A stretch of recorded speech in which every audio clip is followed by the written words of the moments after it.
কাছাৰৰ 19খন গাঁও ডিমা হাছাওত অন্তৰ্ভুক্ত কৰিবলৈ লোৱা সিদ্ধান্তৰ তীব্ৰ বিৰোধিতা।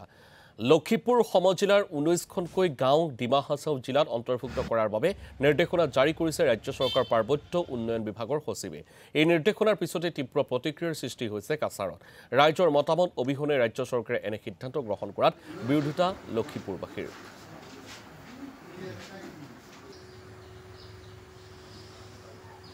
আমাদের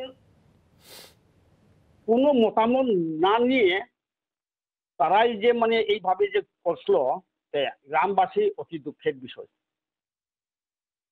যে ডিমা হাছাওয়ের সঙ্গে যে সংযুক্ত করা হচ্ছে বলিয়া গতকালকে পেয়েছিলাম। হ্যাঁ, লক্ষীপুর সার্কেল অফিসে সেই চিঠিটি মানে আছে বলিয়া খবর পাওয়ার পরে সারা গ্রামবাসী খুব রাগান্বিত। সেটা বিষয়ে আমাদের গ্রামাঞ্চলের সঙ্গে কোনো মতামত না নিয়ে তারা ইচ্ছা মতে যে করাটা তবে মানে রাজি হচ্ছে না। সেটা বিষয়ে আমরা পরবর্তী কালে আমরা আন্দোলন নেমে যেতে বাধ্য।